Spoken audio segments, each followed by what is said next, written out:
इसकी प्रेजेंटेशन किस तरीके से करनी, वो बात समझ आ रही? प्रेजेंटेशन वाला एलिमेंट क्लियर होता है? अच्छा, अब normally I cap Kaif level के ऊपर कैम की ड्राफ्टिंग टेस्ट नहीं करता या नहीं कर रहा, मगर एक डर, एक खौफ हमेशा से पाया जा रहा है कि अगर आई कैप ने किसी भी अटेम्प्ट में 5-6 नंबर के लिए टेस्ट एमई से कर लिया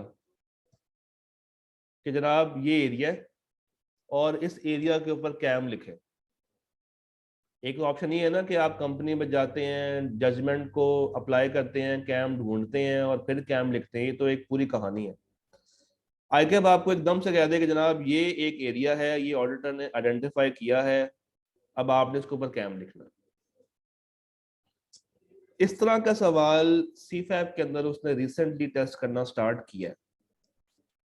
नॉर्मली जो सीफैप के सवाल होते हैं वो थोड़े से एडवांस लेवल के ज्यादा होते हैं और हम ये प्रेफर नहीं करते कि वो बच्चा कैफ लेवल पे करे, या अगर कोई बहुत ही अच्छा सवाल हमें मिलता है वहां पे तो हम उसको मोल्ड कर देते हैं उसके सोल्यूशन, और उसको ज्यादातर हम लोग पे टेस्टिंग के अंदर टेस्ट कर रहे होते हैं।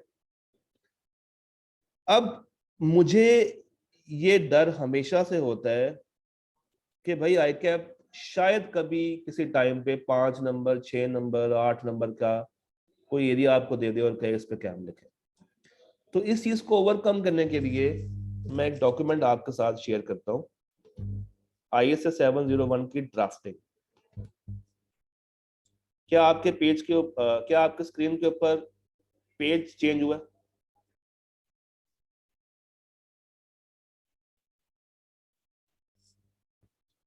अच्छा, अब इस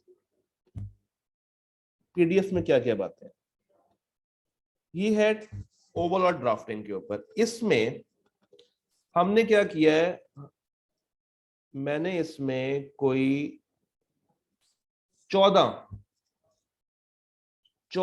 कॉमनली आस्क्ड या कॉमन आस्केबल एरियाज को इकट्ठा कर दिया, जो कि नॉर्मली आपको फाइनेंशियल्स में मिल जाते हैं। रेवेन्यू, गुडविल, रीवैल्यूएशन का concept, property plant and equipment के अंदर एडिशंस का concept, non current asset held for sale, ये शायद आपके सिलेबस का पार्ट नहीं है, या है कैफ लेवल पे है non current asset held for sale? I don't think so, ये सीफैब में है। ये पांचवा एलिमेंट है क्या? नहीं है, ये नहीं है, तो आप पांचवें को इग्नोर कर सकते हैं क्योंकि ये फाइल मैं सीफैब वालों के साथ भी शेयर करता हूं। तो ठीक है जी, टैक्स कंटीजेंसीज टैक्स तो है, लिटिगेशन क्लेम्स ये भी है, रिटायरमेंट बेनिफिट शायद ना हो, डेफर्ड टैक्स ये है, रिलेटेड पार्टी ट्रांजैक्शंस आपको पता है, long term loan, inventory, trade debts, और change in accounting policy IAS 8। तो अगर ICAP ने किसी टाइम कभी कोई टेस्टिंग करनी चाहिए तो मेरा नहीं ख्याल कि वो कोई मुश्किल एरिया आपको देगा। मुझे लगता है कि वो इन्वेंट्री, प्रॉपर्टी प्लांट, इस तरह के एरिया देगा जिससे बच्चे वाकिफ ज्यादा होते हैं। तो अब इसको ड्राफ्ट कैसे करना है? कोई भी एरिया कैम का आ जाए, कभी भी आ जाए, तो सबसे पहले तो ऊपर आपने उसको डिफाइन कर देना, ये तो हमें पता है, उसकी डेफिनेशन इज अ मस्ट। ठीक है, उसके बगैर तो कोई गुजारा नहीं। डिफाइन करने के बाद मैंने आपसे कहा था कि इसको कॉलमनर फॉर्म में लिखना है। अब आपके सामने इस वक्त जो मैं इन्वेंट्री का क्या खोलता हूँ, एक सेकेंड, आपके सामने इस वक्त कहाँ गई ये इन्वेंट्री का एरिया शो हो रहा होगा, और आप देखें कि दो कॉलम्स आ रहे हैं, एक लेफ्ट पे आ रहा है और एक राइट पे आ रहा है। लेफ्ट के अंदर मैंने आपसे कहा था कि उस एरिया का नाम आएगा, जैसे ये इन्वेंट्री लिखा हुआ आ रहा है। फिर मैंने आपसे कहा, किताब में लिखा हुआ है कि आपने नोट का रेफरेंस देना है कि फाइनेंशियल स्टेटमेंट में ये बात कहाँ पे लिखी हुई है। तो ये देखें, रेफर करो नोट नंबर फला फला फला इन फाइनेंशियल स्टेटमेंट, ये बात। फिर आपको क्यों लगा कि ये कैम बन सकता है, याद है? क्यों लगता है कि ये कैम बन सकता है, तो मैंने आपसे कहा था कि वो फैक्टर्स आपने उठा के यहाँ पे लिखते थे। अब ये लाइन पढ़िएगा, रेफर कर दिया note number let's suppose 23 of financial statements, company की जो इन्वेंट्री की अमाउंट है वो इतनी है, अमाउंट आ गई।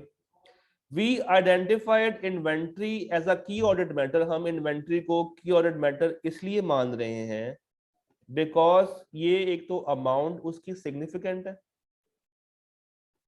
As compare to other assets, और कंपनी ने अच्छे तरीके से आइडेंटिफिकेशन कर दी है उस इन्वेंट्री की जो कि ऑब्सोलीट है, या कंपनी ने लोअर ऑफ कॉस्ट और एनआरवी इस दफा अच्छे तरीके से निकाली है। तो हमें इस चीज को बताने में फख्र महसूस हो रहा है कि कंपनी ने ये एक रिस्की एरिया था जो कि अच्छे से प्रेजेंट कर दिया, तो हम कंपनी की अच्छाई आपके सामने बयान करने लगे हैं। अब यहाँ पे वर्डिंग्स कुछ भी हो सकती है क्योंकि ये आपकी जजमेंट है, ये इसकी कोई स्टैंडर्ड वर्डिंग नहीं है।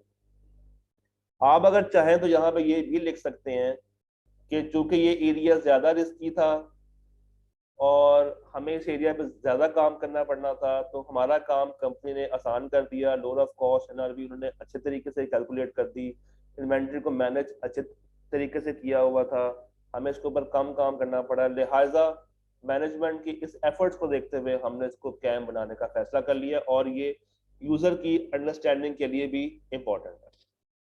यानी कि उन फैक्टर्स में से कोई से भी 3-4 फैक्टर पकड़े, उनको जोड़ा, थोड़ी सी कहानी बनाई और यहाँ पे लिख दिया। यहाँ पे आपकी दो चीजें काम आएंगी, एक राइटिंग स्किल, एक ग्रामेटिकल स्किल। कोशिश करनी है ऑडिट के पेपर में स्पेलिंग मिस्टेक्स और ग्रामर की मिस्टेक्स कम से कम हो। तो लेफ्ट साइड वाला कॉलम समझ आ रहा है किस तरीके से बना है?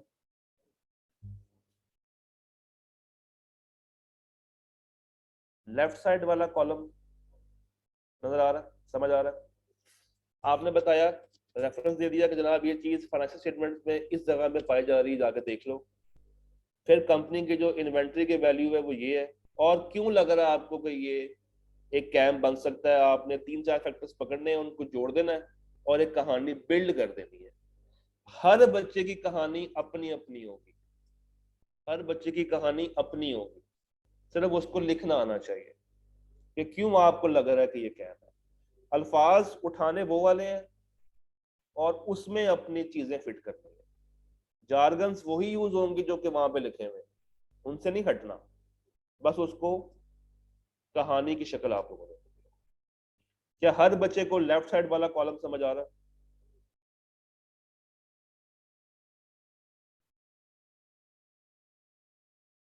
बताएं बताएं, जल्दी बताएं, कोई कंफ्यूजन है लेफ्ट साइड वाले कॉलम में तो डिस्कस करें। 3 बातें आ रही हैं, रेफरेंस आ रहा है, अमाउंट आ रही है, और क्यों कैम बना है, वो बातें आ रही हैं।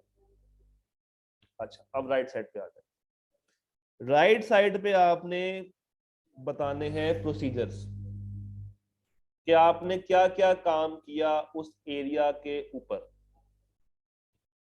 नॉर्मली ये जो प्रोसीजर्स हैं ये आप खुद से लिखते हैं, और उसका एक बेहतरीन हल ये होता है कि आपको वो रेलिवेंट स्टैंडर्ड की नॉलेज होनी चाहिए। अब जैसे इन्वेंट्री है, इन्वेंट्री का मुझे बताइए स्टैंडर्ड कौन सा है? IS2। तो अब आप क्या क्या बातें लिख सकते हैं? अब अगेन राइट साइड वाला कॉलम भी हर बच्चे का वेरी करेगा। आप क्या बताएंगे? आप बताएंगे कि जनाब हम कंपनी में गए और हमने इन्वेंट्री काउंटिंग की, हमने इन्वेंट्री देखी कौन सी इन्वेंट्री कहाँ कहाँ पे पड़ी हुई है, कैसे कैसे पड़ी हुई है। हमने सैंपल बेस के ऊपर कुछ इन्वेंट्री पकड़ी और उसकी वैल्यू चेक की, उसके साथ लगे हुए तमाम सपोर्टिंग डॉक्यूमेंट्स को देखा। फिर हमने देखा कि क्या कोई इन्वेंट्री एक्सपायर तो नहीं हो रही। फिर हमने देखा कि कंपनी ने क्या कोई एक्सपर्ट अपॉइंट किया है इन्वेंट्री मैनेजमेंट के लिए, क्या कंपनी का कोई ऐसा सॉफ्टवेयर था जो कि कंपनी की इन्वेंट्री को मैनेज कर रहा हो। फिर हमने देखा कि उन्होंने जो उन्होंने इन्वेंट्री मैनेज की हुई है वो फाइफो पे की हुई है या एफको पे की हुई है। फिर हमने ये देखा कि क्या कंपनी ने इसके तमाम डिस्क्लोजर्स बनाए हैं या नहीं बनाए। That's it. स्टैंडर्ड वाली बात है। यस, शुरू में मसला आएगा प्रोसीजर्स बनाते टाइम, मगर ये मसला खत्म हो जाएगा जब हम लोग सब्सटेंटिव प्रोसीजर्स कर चुके होंगे। मैं रिपीट कर रहा हूं, अगर आप अभी से प्रोसीजर्स को बनाने की कोशिश करेंगे, सोचने की कोशिश करेंगे, तो शायद शुरू में आप 2 या 3 प्रोसीजर्स से ज्यादा ना सोच पाए, ज्यादा ना दिमाग चला पाए, ना बातें ज़हन में आ रही हो। ये नॉर्मल है अभी करंट फेज में। मगर जैसे ही हम सब्सटेंटिव के चैप्टर्स खत्म कर चुके होंगे 8, 9, 10, तो तब आप जब इस एरिया पे वापस लैंड करेंगे तो आप इसके प्रोसीजर्स फटाफट लिख रहे होंगे कि भाई मैंने ये चेक किया, ये चेक किया, ये चेक किया, ये चेक किया, और उसकी बेस पे मैं कैम बना रहा हूं। ये सारी बातें मैं क्यों आपके साथ डिस्कस कर रहा हूँ, इसका पर्पस ये है, इसका पर्पस ये है कि आपको कैम का पता हो कि कैम प्रेजेंट कैसे होता है, और कभी अगर आई कैप इसके बारे में कुछ सवाल पूछ ले तो आप बिल्कुल ब्लैंक ना बैठे हो एग्जाम में, कुछ ना कुछ प्रोड्यूस कर रहे हो। और आपको बताता चलूं, आई कैप एक आधा सवाल ऐसा रखता है जिससे वो ये असेस करता है कि एक बच्चा कितना ज्यादा एडवांस सोच सकता है। रिसेंट पेपर में भी एक सवाल ऐसा था जो कि बच्चे की स्किल को चेक कर रहा था, नॉलेज को चेक नहीं कर रहा था। और अगर बच्चा 40s में फेल हो रहा हो ना, या 45 तक फेल हो रहा हो, और उसने वो वाला सवाल अच्छा किया हो, स्किल वाला, तो आई क्या उसको फिर 50 के करीब लाके पास भी कर देता है।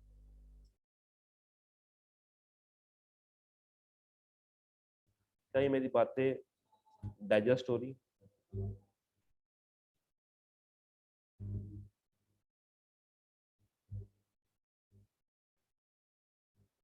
एक और एरिया देखते हैं जो कि आपने आसानी से पहले भी समझा है, रिलेटेड पार्टी। अभी आपको पता है, सबसे पहले वही बातें, रेफरेंस कर दिया जनाब, ये नोट नंबर फलां में पाया जाता है, ठीक है। अगर कोई अमाउंट है तो उसकी अमाउंट लिख दें, फिर नीचे बता दें कि क्यों आपको लग रहा है कि रिलेटेड पार्टी ट्रांजैक्शंस एक कैम बनने के काबिल है।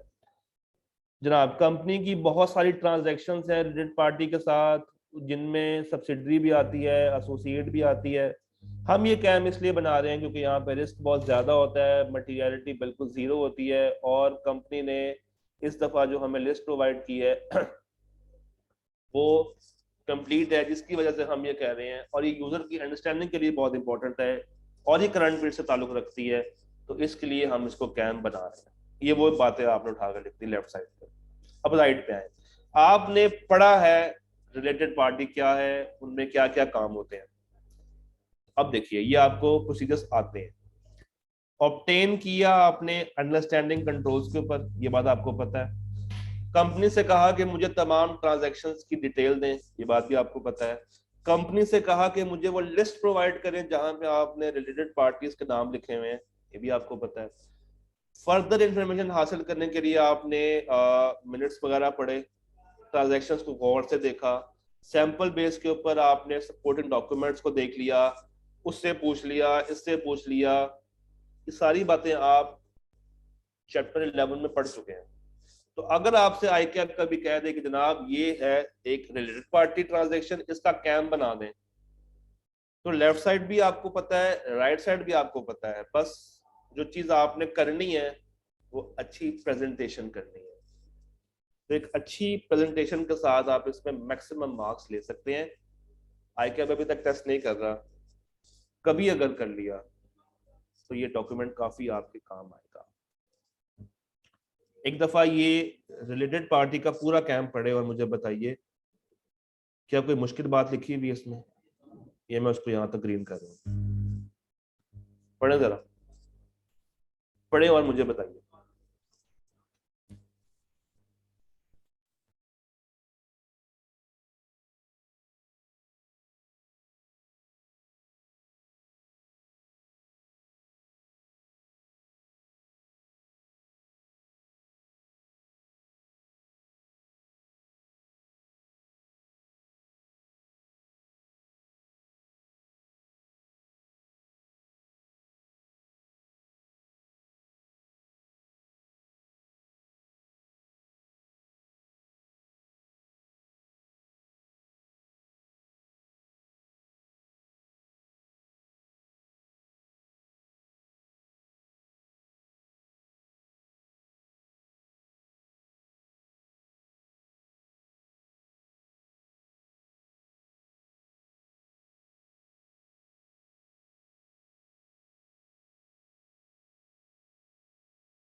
जनाब कोई मुश्किल बात,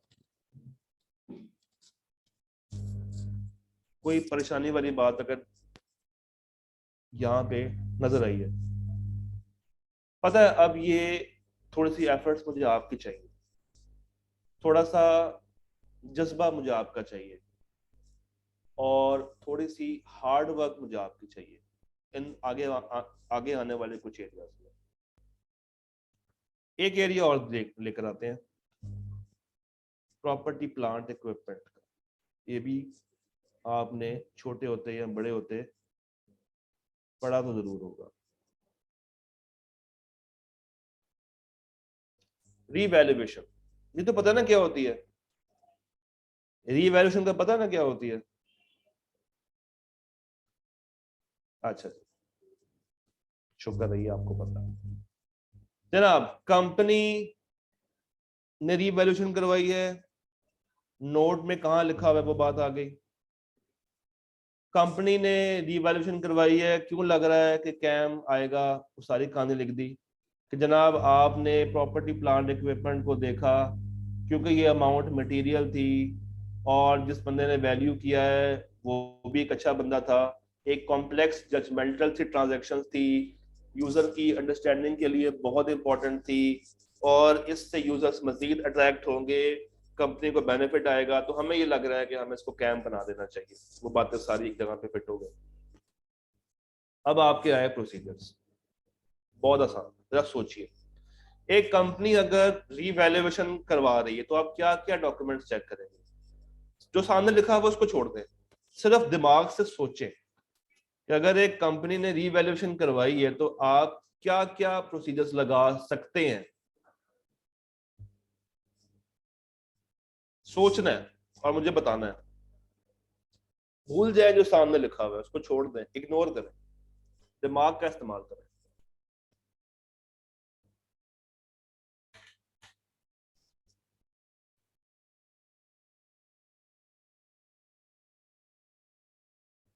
जी,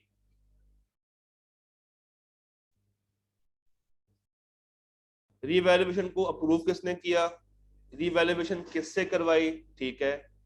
वैल्यूअर जो आया वो इंडिपेंडेंट था या नहीं था वो चेक कर लेंगे, इंडिपेंडेंट वैल्यूअर कितना काबिल था वो चेक कर लेंगे, उसके काम को चेक कर लेंगे, गुड, और वेरी गुड, और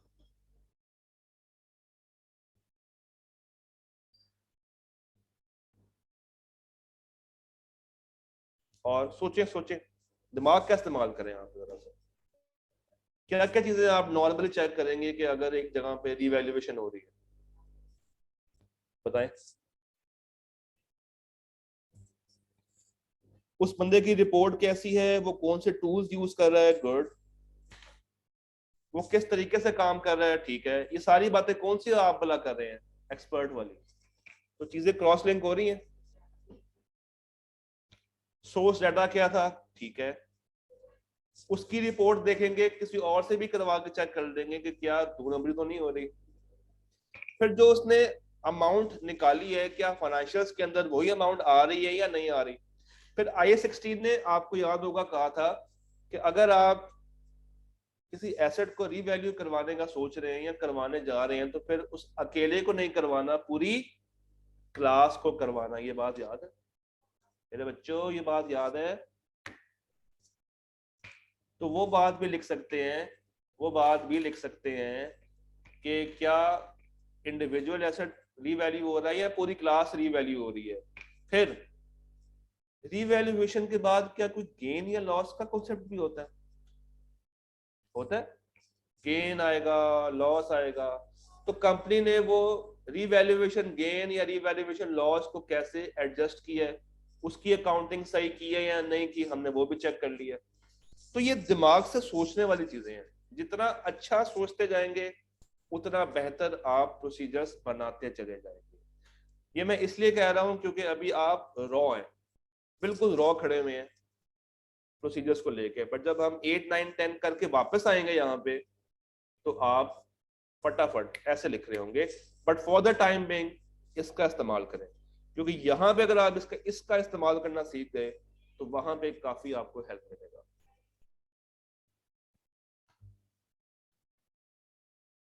अब एक और एरिया देख लेते हैं जनाब, एडिशंस टू पीपी।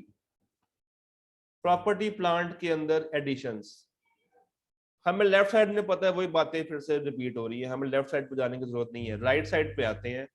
मुझे बताइए प्रॉपर्टी प्लांट इक्विपमेंट मजीद बढ़ रहा है, क्या क्या प्रोसीजर्स आप लोग लगा सकते हैं? प्रॉपर्टी प्लांट इक्विपमेंट बढ़ रहा है, फर्नीचर बढ़ रहे हैं, एसेट्स, ये आपका अल्लाह भला करे, फिक्स एसेट्स बढ़ रहे हैं, करंट एसेट्स बढ़ रहे हैं, तो क्या हमें प्रोसीजर्स लगाने चाहिए इस चीज को चेक करने के लिए? अगर कैम में वो आपसे पूछ ले तो क्या लिखेंगे? फिजिकल जाके चेक कर लेंगे कि क्या वो चीज वाकई में मौजूद भी है या सिर्फ कागजों में हो रही है, इनिशियल रिकग्निशन सही से की है या नहीं की, उसकी डेप्रिसिएशन कहाँ से चार्ज हो रही, कहाँ से चार्ज नहीं हो रही, क्या इनवॉइस वैल्यू और उस एसेट की वैल्यू आपस में टैली कर रही या नहीं कर रही, एसेट रजिस्टर को देख लेंगे, वेरी गुड, किस अमाउंट पे रिकॉर्ड किया जा रहा है वो देख लेंगे, तमाम डॉक्यूमेंट्स का एक समरी बना के उसको चेक कर लेंगे, फिर किस डेट के ऊपर वो एसेट कैपिटलाइज हो रहा है और उसकी डेप्रिसिएशन कहाँ से काउंट होनी शुरू हो रही है, वो एसेट यूज कहाँ से काउंट होना स्टार्ट हो रहा है। टेक्निकली ये वो बातें हैं जो कि आप सवाल में, जो कि आप अकाउंटिंग के सवाल में ना जिन बातों में फंस रहे होते हैं ना, ये वही बातें यहाँ पे लिखते नहीं है। इसीलिए कहता हूं कि कम से कम आपके पास FAR 1 की नॉलेज हो तो ऑडिट का पेपर आपके लिए आसान हो जाता है। अगर FAR 1 भी ना हो, सिर्फ इंट्रो की बेस पे आए हों, तो फिर अजियत बन जाता है। एक अच्छा पॉइंट आया लाइफ का, अप्रूवल का, डायरेक्टली एट्रीब्यूटिंग कॉस्ट का, तो ये सारी अच्छी बातें हैं जनाब। अब हर बच्चे के प्रोसीजर्स फर्क होंगे, कोई 8 लिख के आएगा, कोई 6 लिख के आएगा, कोई 5 लिख के आएगा, कोई 4 लिख कर आएगा। जिसकी जितनी नॉलेज है, जिसको जितना लिखना है, वो उसके मुताबिक ही मार्क्स लेगा। वो कहते हैं ना पंजाबी में कि जिन्ना गुड़ पाओ ओनी ओना मीठा, कुछ इस तरीके से है।